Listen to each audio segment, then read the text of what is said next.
하나님의 말씀 로마서 11장 13절부터 24절까지 있는 말씀 Romans 11, 13 to 24 함께 우리 자리에서 일어나셔서 봉독하신 후에 말씀 듣도록 하겠습니다.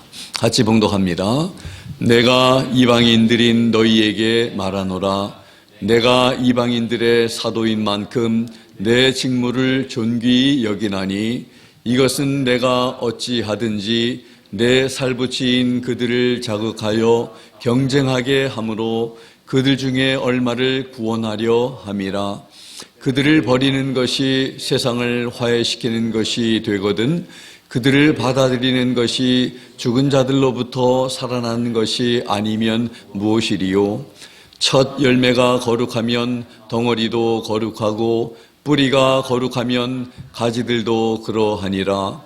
또한 그 가지들 중에서 얼마가 꺾이고 야생 올리브 나무인 네가 그들 가운데 접붙여져서 그들과 함께 올리브 나무의 뿌리와 기름짐에 참여하게 되었을진데 그 가지들을 향하여 자랑하지 말라. 자랑할지라도 네가 뿌리를 지탱하지 아니하며 뿌리가 너를 지탱하느니라.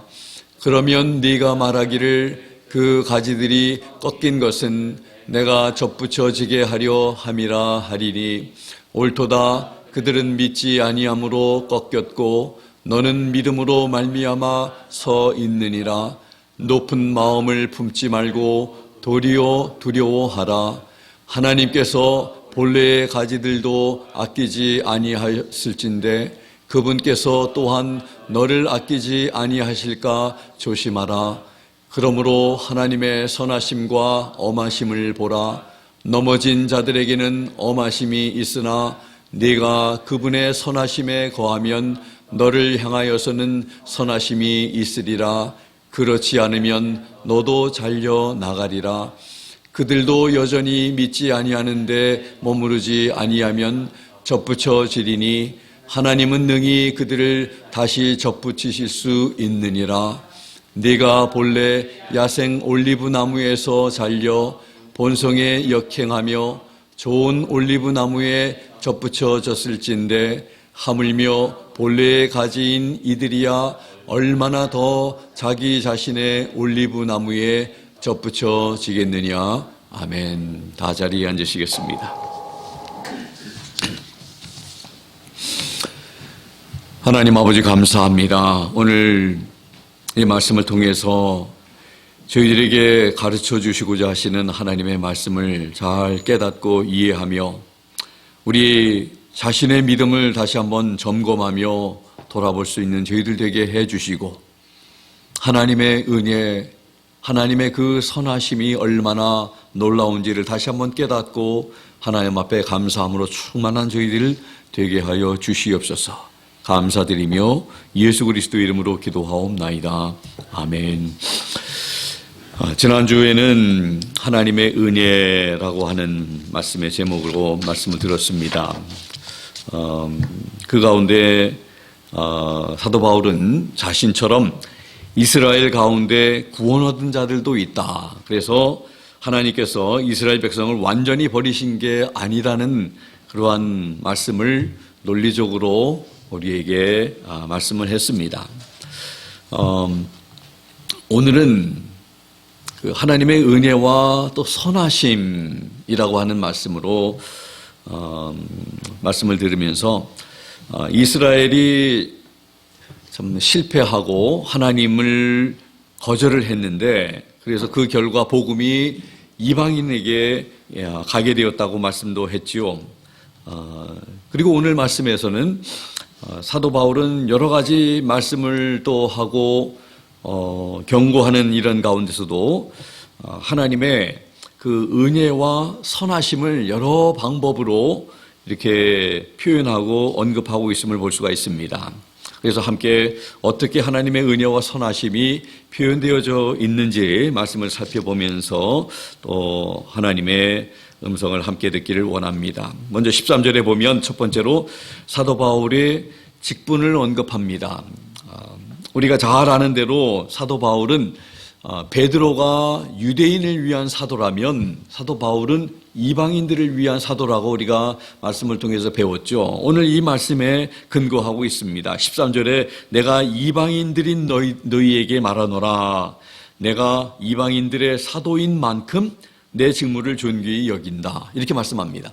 이게 사도 바울이 자기가 이방인을 위한 그런 사도라고 이렇게 말을 한 것이 그렇게 우리가 알고 있는 것이 잘못 알고 있는 것이 아니라 잘 알고 있는 것입니다. 성경에서 그렇게 말하고 있기 때문에 그래서 우리의 알고 있는 거, 우리가 믿고 있는 거, 우리가 붙들고 있는 이런 모든 것이 성경이 뒷받침이 되지 않으면 잘못된 그런 우리 교훈을 우리가 붙들고 있다 이렇게 얘기할 수가 있습니다.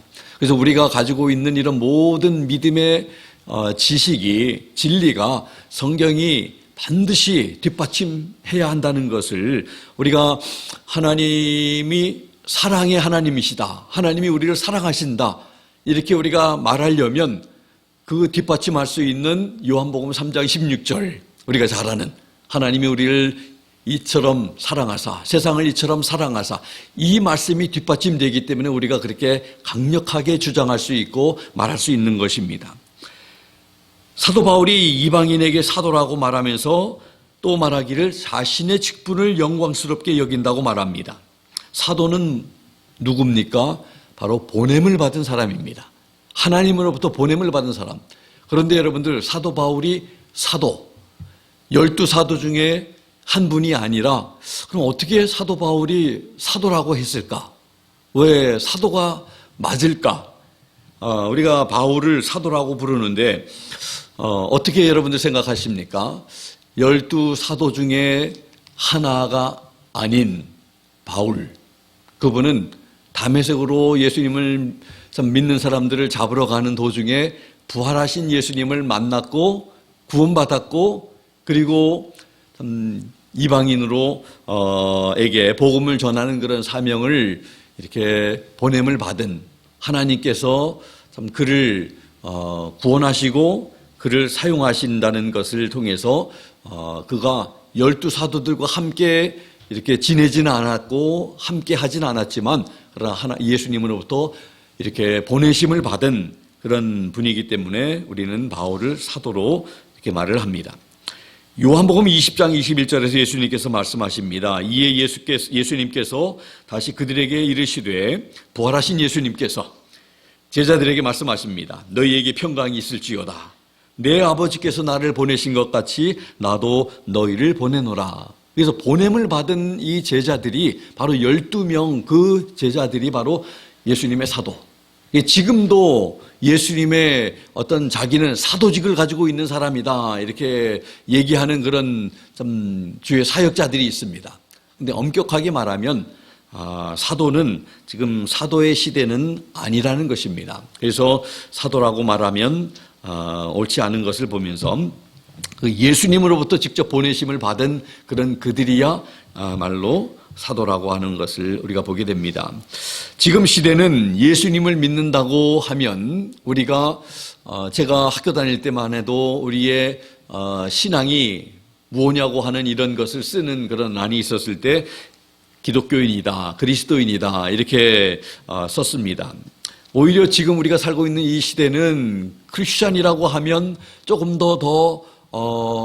좀 나은 사람 같이 더 진리를 알고 좀 다른 사람보다 좀 이렇게 더 깨달음이 있는 사람으로 이렇게 좋은 인식을 받고 있지만 우리가 지금 크리스찬이라고 해서 우리가 비난받거나 불이익을 당하지 않고 오히려 좋게 바라보는 세상에 살고 있지만 그러나 사도 바울의 그 당시에는 그 직분을 헐뜯고 그 직분 때문에 그를 헐뜯는 사람들이 많았음을 봅니다. 세상이 경멸하는 또 그리스도에 대해서 봉사를 한다, 충성을 이렇게 한다고 자기가 진정 영광스러운 것으로 오히려 오늘 표현하기를 영광스럽게 여긴다 이렇게 표현하는 것은 예수 그리스도에 대해서 참된 사랑을 품고 있다는 그런 놀라운 신앙의 표현이라고 할 수가 있습니다.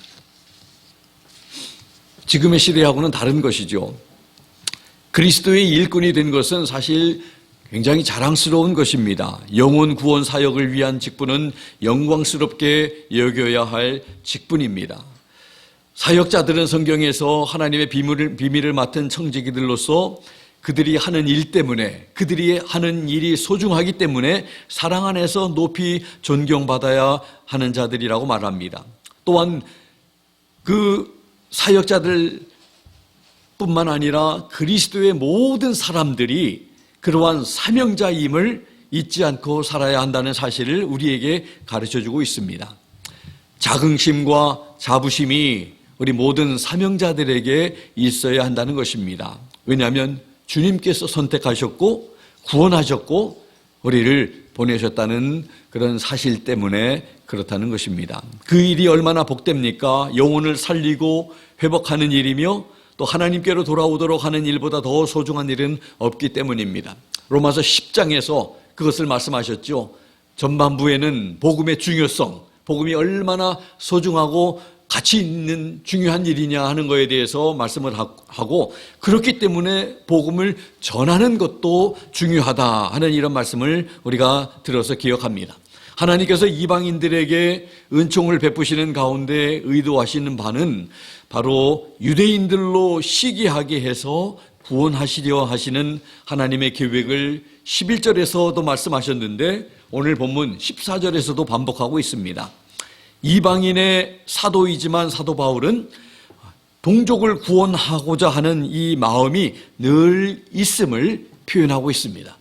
자기는 이방인의 사도라고 하지만 그러나 동족을 잊어버리지 않았습니다. 동족이 참 주님 앞에 나오기를 원하는 마음을 늘 여러 번 벌써 표현했습니다. 오늘 14절 말씀도 한번 보기 바랍니다.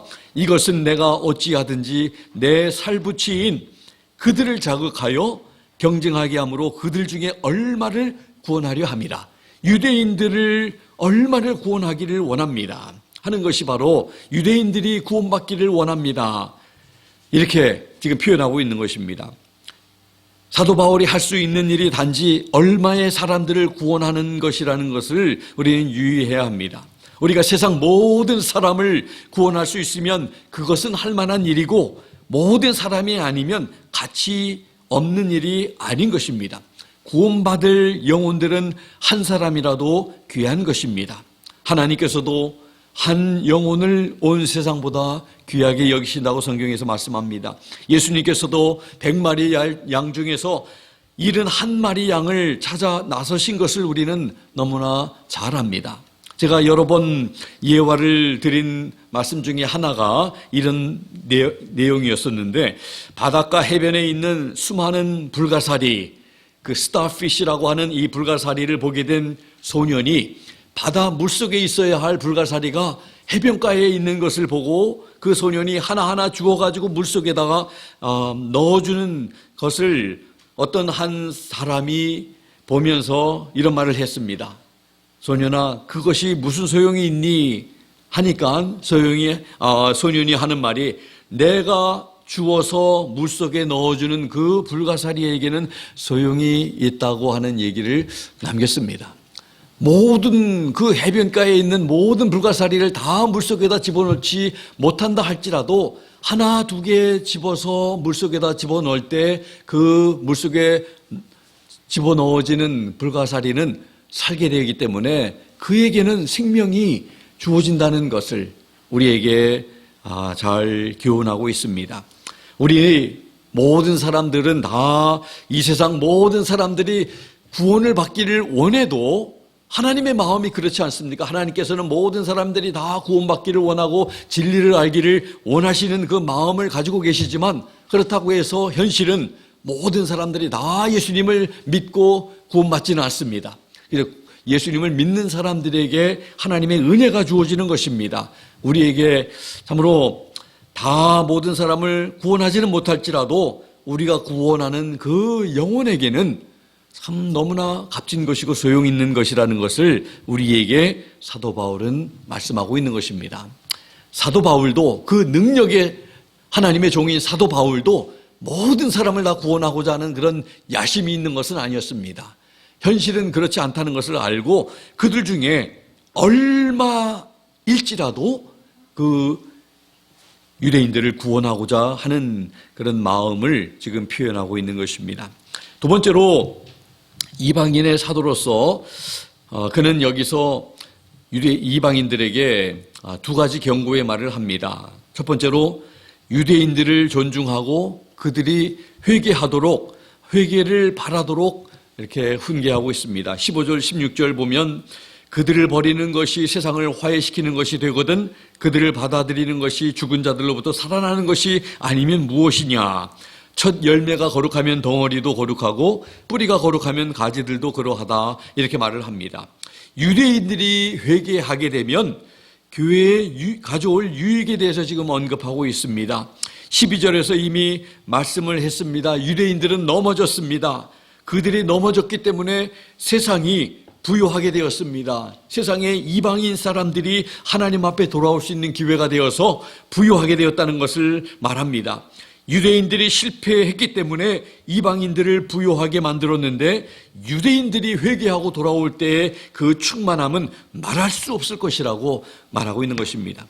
그것은 마치 죽은 자가 살아나는 것과 같은 일이라고 말을 합니다. 그러므로 이방인들은 유대인들이 참 회개하고 하나님 앞에 돌아오기를 간절히 열망하라고 지금 말하고 있는 것입니다. 그렇습니다. 하나님께서는 유대인들을 완전히 버린 것이 아니라는 것을, 하나님의 마음에는 이방인들인 구원받은 이방인들만 있는 것이 아니라 아직도 돌아와야 할 참 길 잃은 양들에게 하나님의 마음은 향하고 있다는 것을 지금 사도 바울이 잘 표현하고 있는 것입니다. 그래서 우리도 하나님의 마음처럼 참으로 돌아와야 할 그 영혼들이 참 위에서 우리가 기도하고 열망하라는 그런 사도 바울의 말씀처럼 우리도 참 그들의 회개를 위해서 도와야 한다는 것입니다. 기도로 우리가 그렇게 할 수 있겠죠. 두 번째 보면 17절에서 22절에 보면 이방인들이 또한 사도 바울이 이렇게 훈계하는 것은 유대인들처럼 실족하여 넘어지지 않도록 스스로 조심하라는 것을 훈계합니다. 이방인들이 교회에 들어옴으로 인해서 받은 은혜를 우리가 말하고 있는데 개역성경에 보면 이방인들은 돌감람나무가 참감람나무에 접붙여지듯이 접붙여졌다, 이렇게 17절에 말합니다. 오늘 두 종류의 나무가 있습니다. 개역성경에 보면 돌감람나무, 이것은 야생, 킹제임스의 성경에 보면 야생 올리브나무 이렇게 표현하고 있죠. 참감람나무는 바로 예수 그리스도를 지금 가리키고 있습니다. 예수 그리스도에게 붙어있는 이런 것을 우리가 생각해 보면 먼저 이방인들은 야생 올리브나무로서 예수 그리스도 밖에 있던 사람들이죠. 그래서 쓸모없을 뿐만 아니라 맛도 없고 시큼한 열매만 맺는 그런 야생 올리브나무가 이제는 믿음으로 말미암아 좋은 올리브나무인 그 원래 올리브나무에 접붙임을 받게 돼서 구원을 받은 사람을 지금 표현하고 있는 것입니다. 회심한 사람들을 말하고 있습니다. 그래서 이제는 접붙임을 받아서 좋은 올리브나무의 뿌리로부터 기름짐을 공유하게 되고 또 누리게 되었습니다. 그래서 그리스도를 믿으면 그리스도께 접붙여져서 그리스도가 우리 안에 계시고 또 우리가 그분 안에 거하게 되는 이 연합이 이루어지는 것입니다.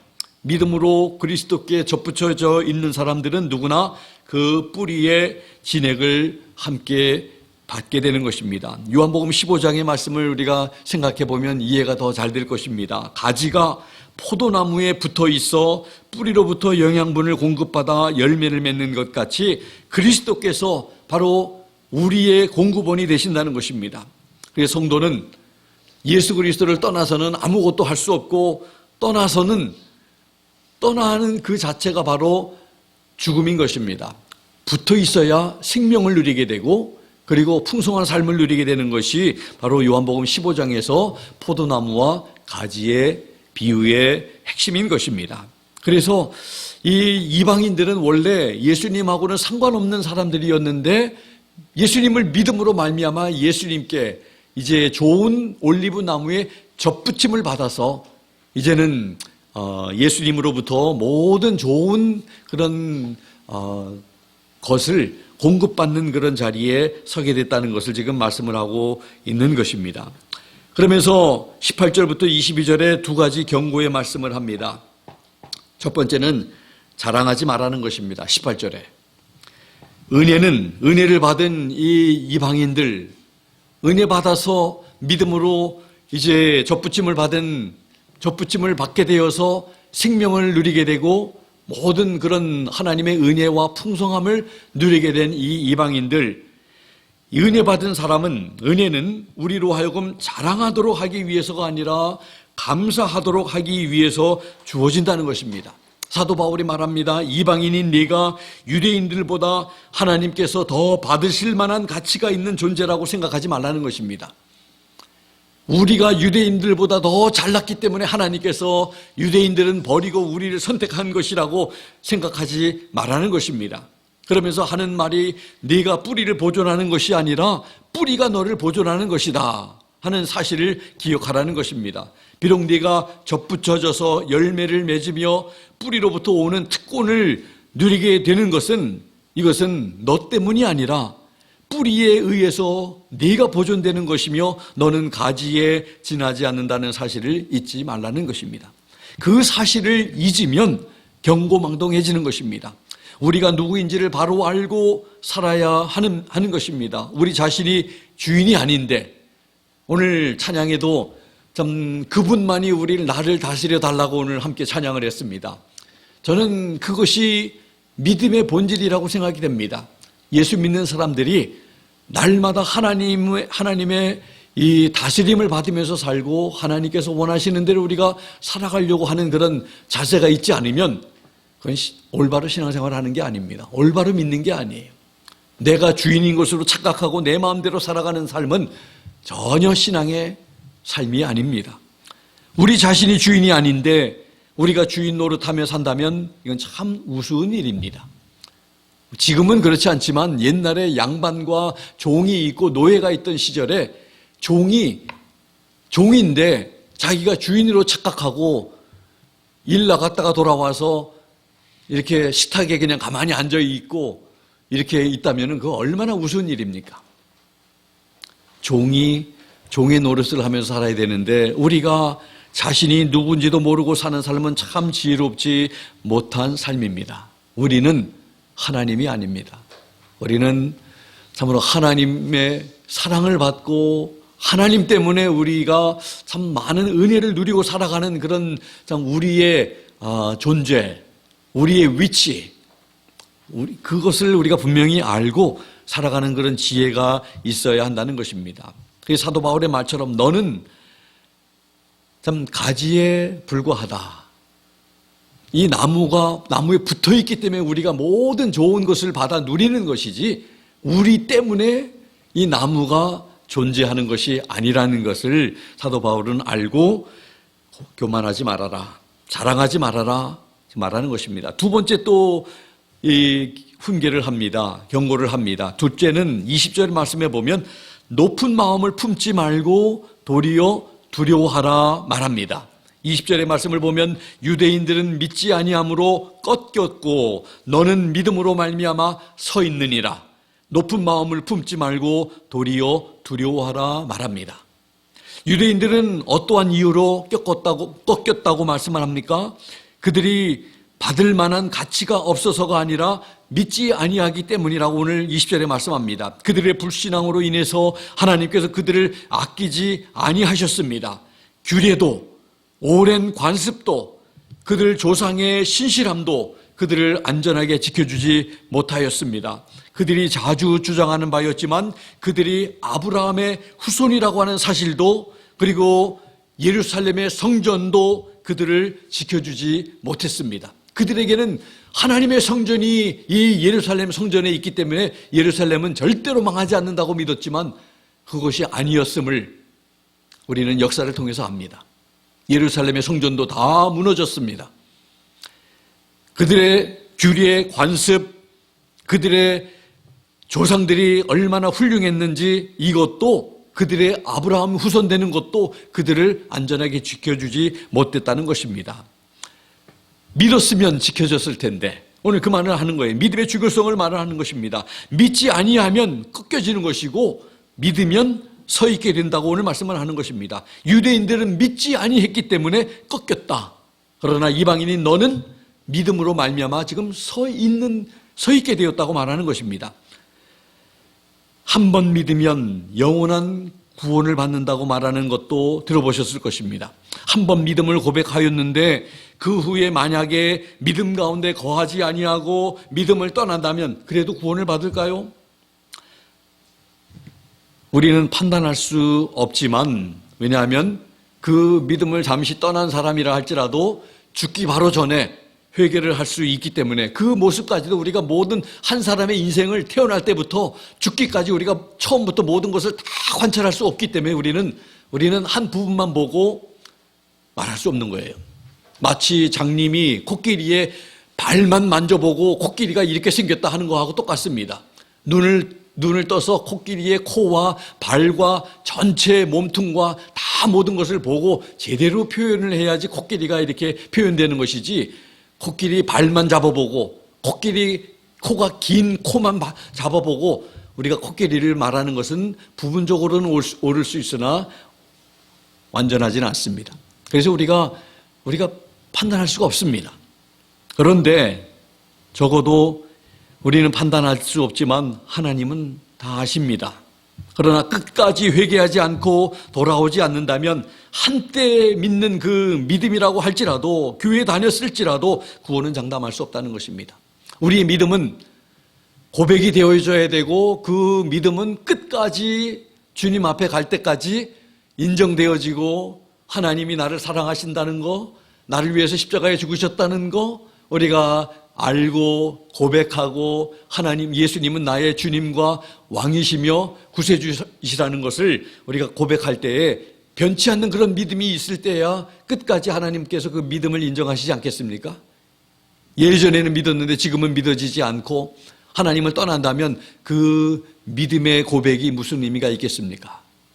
진실한 믿음, 끝까지 가는 믿음, 변질하지 아니하는 그런 믿음이 진정한 믿음이라고 말할 수 있는 것입니다. 그러면서 오늘 이 말씀에서 높은 마음을 품지 말고 하나님을 두려워하라고 말합니다. 이방인들에게 우리가 사는 이 시대는 하나님을 두려워하는 마음을 상실한 시대라고 봅니다. 은혜와 자비가 풍성하신 하나님이기 때문에 우리가 마음대로 버릇없게 대할 수 있는 하나님이 아니심을 우리는 알아야 합니다. 그래서 사도 바울은 높은 마음을 품지 말고 하나님을 두려워하라. 우리가 하나님 앞에서 겸허한 마음, 겸손한 마음, 우리가 하나님 앞에서 뽐낼 수 있는 인간입니까? 그런 존재들인가요?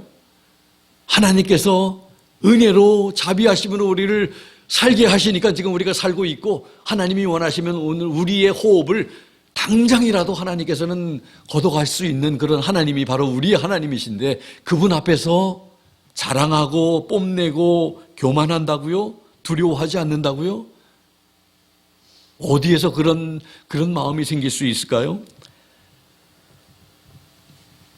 예수님께서 누가복음 12장 5절에서 이렇게 말씀하셨습니다. 오직 너희가 두려워할 분을 내가 미리 너희에게 알려주리니 곧 죽인 뒤에 지옥에 던져넣는 권능이 있으신 그분을 두려워하라. 참으로 내가 너희에게 이르노니 그분을 두려워하라. 우리 하나님은 우리를 살리실 수 있는 분이지만 죽이실 수도 있는 분이에요. 그런 분이 우리 하나님이십니다. 하나님은 높이게도 하시고 낮게도 하시고 살리기도 하시고 죽이기도 하시고 사무엘상에 있는 말씀이죠. 그런 하나님이 우리의 하나님, 전능하신 하나님, 그런데 그분이 우리를 사랑하신다는 게 이게 너무 놀라운 일 아닙니까? 우리가 그분에 대한 두려움이 있어야 할 줄 압니다. 경유하는 마음이 있어야 할 줄 압니다. 벌 받을까 봐 두려워하라는 것이 아니라 그분의 그분됨을 인하여서 우리는 하나님 앞에 드려야 할 그런 우리 그분에게 맞는 합당한 예의를 갖출 수 있는 그런 마음이 있어야 한다는 것입니다. 대통령 앞에 서면 대통령에 대한 합당한 예의를 갖춰야 하는 것이 사실인 것처럼 우리 하나님이 어떤 분이신데 일국의 대통령보다 못한 분이십니까? 아무렇게나 우리가 해도 괜찮을 만한 그런 분이십니까? 참 우리 하나님은 엄청난 분이시라는 것을 이 말씀을 통해서 죽음 후에 지옥이 있음도 말씀하셨고, 죽인 뒤에 우리의 육신의 생명만 죽이는 그 사람만을 두려워하지 말고 죽인 뒤에 지옥에도 넣을 수 있는 권세를 소유하신 하나님을 두려워하라고 말씀하신 것입니다.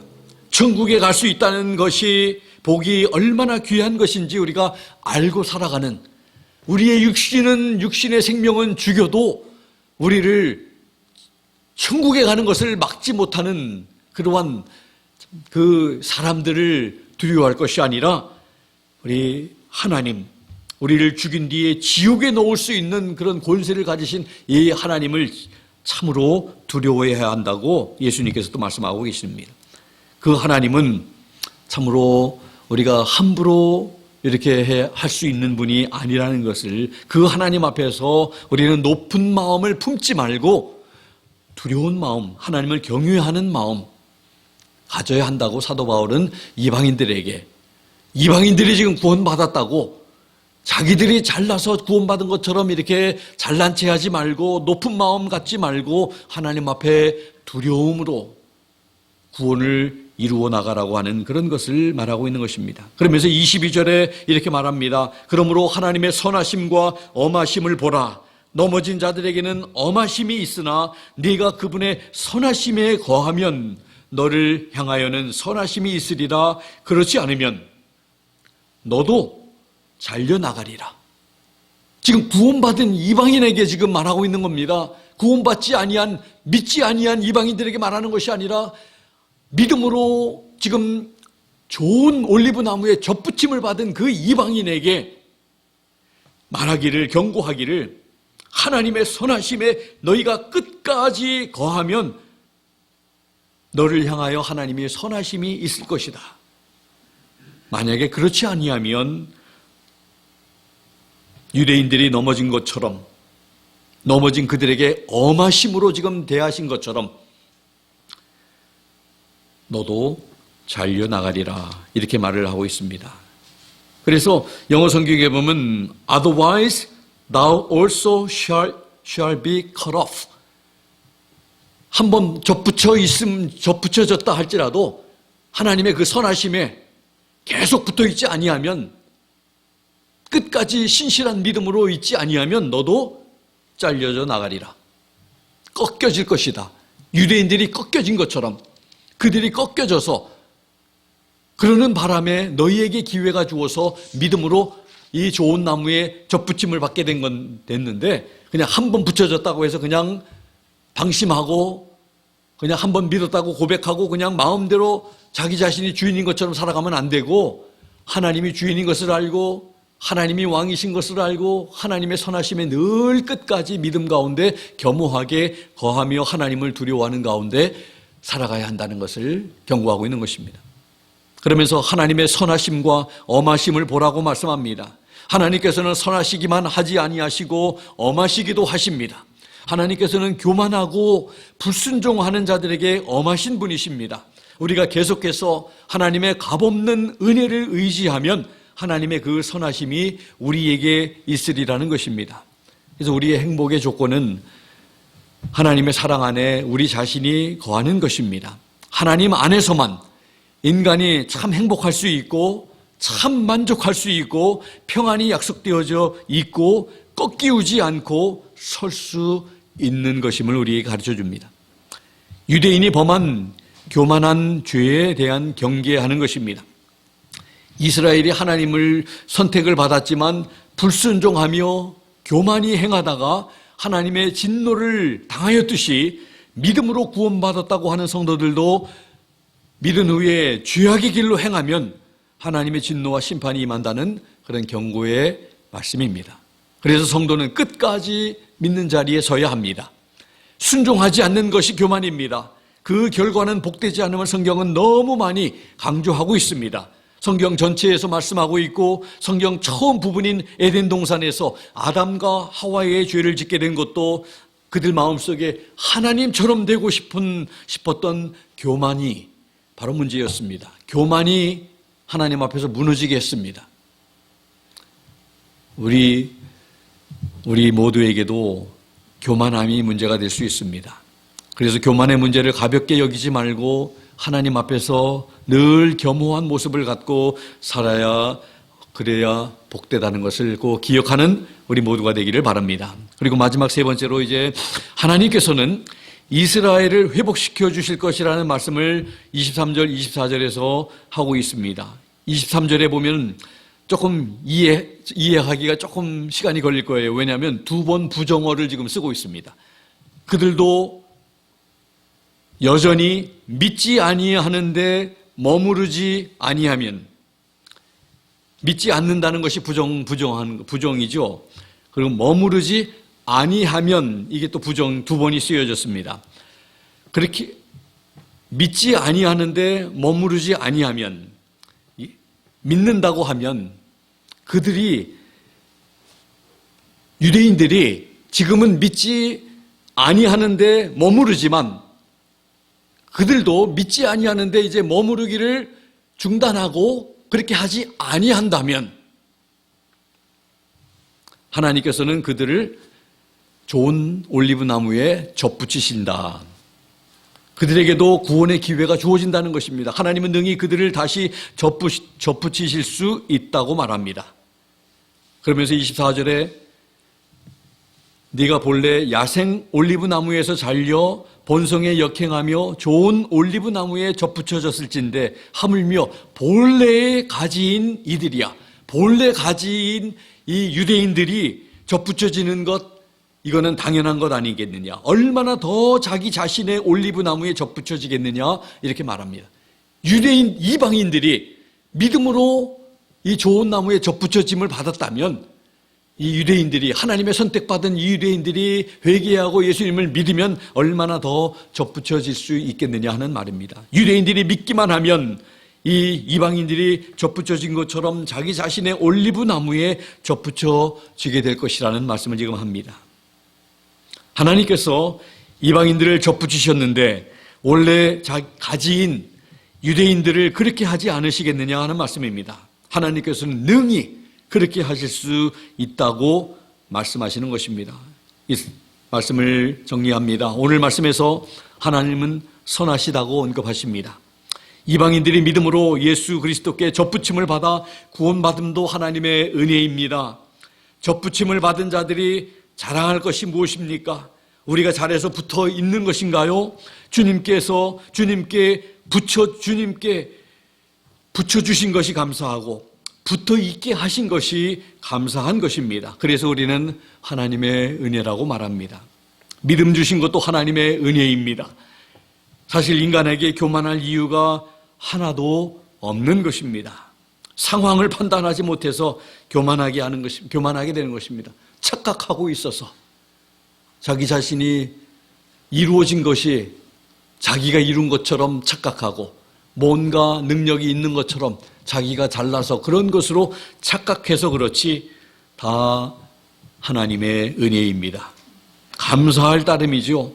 우리에게 생명 주시고 건강 주시고 젊음 주시고 또 우리에게 살 수 있는 기회, 이 자리에 적어도 우리 모두에게 다 살 수 있는 기회를 주셔서 지금 우리 살아있는 채로 하나님 앞에 지금 예배드리고 있다는 것이 바로 하나님의 은혜입니다. 지금도 병원에 가면 참으로 많은 분들이 생명의 위독함을 가지고 지금 참 치료받고 있는 분들이, 그들이 빨리 회복되기를 원하는 가족들이 있다는 것을 우리는 너무나 잘 압니다. 그래서 우리가 누리고 있는 이런 모든 것들을 다 하나님께서 주셨는데 우리가 무슨 자랑을 하고 무슨 교만할 거리가 있다고 우리가 교만할 수 있겠습니까? 다. 그래서 사도 바울이 오늘 말씀에 자랑하지 말라, 겸허하라, 우리가 구원받은 것도 다 하나님의 은혜다, 이렇게 유대인들을 바라보라면서 그렇게 말씀하고 있는 것입니다. 우리의 힘과 노력으로 구원받을 수 없음을 분명히 알아 교만하거나 자신의 의를 자랑하지 말고 오직 자신을 내어주어서 우리를 구원하신 하나님 앞에 감사하며 왕이신 하나님을 경외함이 특권임을 알고 이 세상 살 동안 하나님의 일꾼으로 잘 섬기는 복을 누리게 되는 우리 성도님들과 제가 되기를 예수 그리스도의 이름으로 부탁합니다. 기도하겠습니다. 오늘 주신 말씀 생각하면서 우리 구원받은 것을 위해서 우리가 한 것이 무엇인지 아무것도 없음을 우리는 다시 한번 하나님 앞에 고백할 수밖에 없습니다. 모두 하나님의 은혜로 우리가 살아왔음을, 우리가 누리고 있음을, 그래서 하나님은 영광 받으셔야 함을, 찬양 받으셔야 함을 우리 다시 한번 감사하면서 하나님 앞에 감사함을 한번 우리 표현하면 좋겠습니다. 같이 기도합니다. 하나님 아버지 감사합니다. 오늘 주신 하나님 말씀처럼 하나님의 은혜와 하나님의 선하심, 우리를 참아주셨고 우리를 찾아와 주셨고 우리를 사랑하셔서 우리에게 믿음 주셔서 믿어지게 하셔서 예수 그리스도를 우리의 주님과 구주로 영접하게 하심을 감사합니다. 하나님의 자녀가 되는 특권을 가지고 천국을 바라보며 살아갈 수 있는 하나님의 동행하심 가운데 하나님이 내 안에 내가 하나님 안에 거하며 살아갈 수 있는 이런 주님과 연합할 수 있는 그런 놀라운 특권 가운데 살아갈 수 있게 해주셔서 감사합니다. 이런 하나님의 은혜 날마다 감사하며 하나님을 찬양하며 살아갈 수 있는 저희들에게 도와주시고 교만하지 않게 도와주시고 자랑하지 않게 도와주시고 내 자신을 자랑하지 않게 도와주시고 온전히 우리 주님만을 자랑하며 살아가는 우리의 남은 삶 될 수 있게 도와주시고 우리를 찾아오신 우리 주님의 그 아버지 하나님의 놀라운 은혜를 기억하면서 특별히 12월 달을 맞아서 더욱더 감사가 넘치는 우리 성도님들 다 될 수 있게 도와주시기를 간절히 빌고 원합니다. 아버지 하나님 참으로 감사합니다. 우리가 누리고 있는 이런 모든 것, 우리의 젊음 감사, 아버지 하나님 우리의 또 생명과 건강과 때로는 우리가 연약하고 힘든 그런 아버지 하나님 고비들도 있지만 그런 가운데서도 우리 함께 하신 우리 주님으로 인해서 우리가 아버지 하나님 이길 수 있고 능히 이길 수 있는 그런 믿음과 은혜 주신 것도 감사하며 감사할 수밖에 없다는 것을 우리가 생각하며 하나님 앞에 감사하는 삶, 더욱더 충만한 삶 살게 하여 주시옵소서. 예수님의 이름으로 감사드리며 기도하옵나이다. 아멘. 다 자리에서 일어나셔서 우리 찬송가, 우리 지난주에 우리 부른 찬송이지만 하나님의 은혜, 하나님의 은혜로 정말 그렇습니다. 하나님의 은혜밖에 설명할 수 없는 것이 바로 우리의 삶이라는 것을 생각하며 다시 한번 우리 한번 고백하겠습니다. 410장입니다.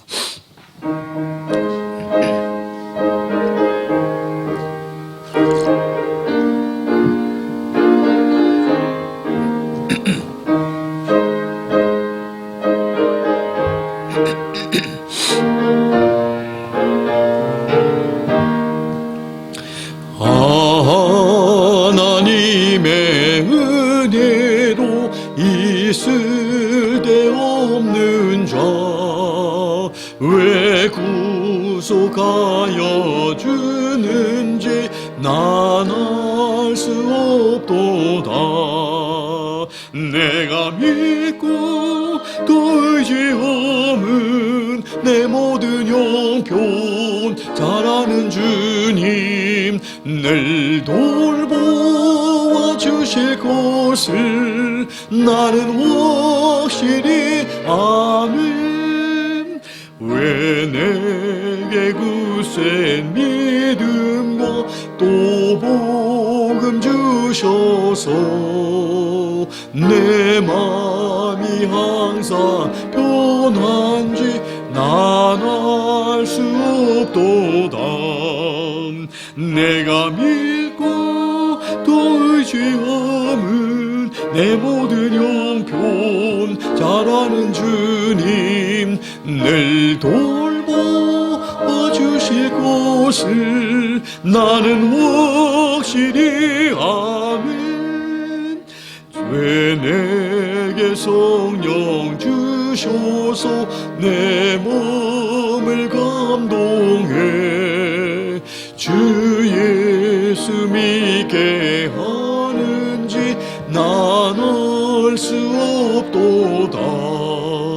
내가 믿고 또 의지함은 내 모든 형편 잘 아는 주님 늘 돌보아 주실 와주실 것을 나는 확실히 아는. 주 언제 강림하실지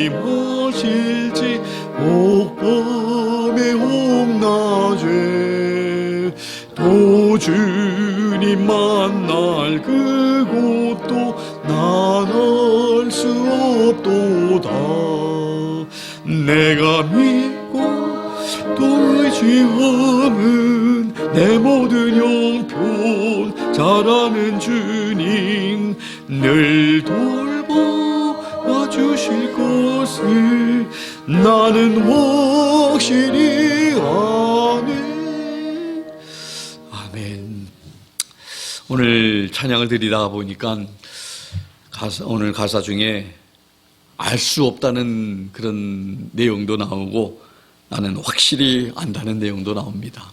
하나님이 왜 그런 은혜를 우리에게 베풀어 주셨는지 다 알 수 없다.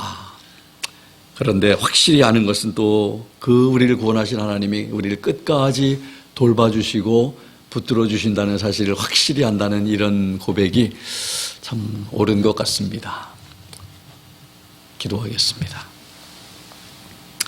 지금은 우리 주 예수 그리스도의 무한하신 은혜와 하나님 아버지의 극진하신 사랑하심과 성령님의 감동 감화 역사 충만 도전하심이 오늘 주신 말씀을 통해서 우리가 다 알 수 없지만 분명히 아는 것은 그것은 하나님의 은혜 때문에 하나님의 선하심 때문에 우리를 믿음으로 하나님의 자녀 삼아주시고 천국을 바라보며 살아갈 수 있는 특권 받은 하나님의 귀한 은총을 받은 자로 살아갈 수 있게 해주신 하나님의 은혜인 줄 알고 더욱더 하나님께 감사하며 또 우리의 삶이 하나님 앞에 기쁨이 되기를 원하는 사랑하는 귀한 성도님들 머리 위에와 이제 이번 주말 또 여행을 앞둔 우리 강신욱 집사님 그리고 온 자녀들 또 머리 위에 연약한 가운데 있는 사랑하는 지체들 머리 위에 지금부터 영원토록 함께 하시기를 살아계시고 존귀하신 예수 그리스도의 이름으로 간절히 축원하옵나이다. 아멘.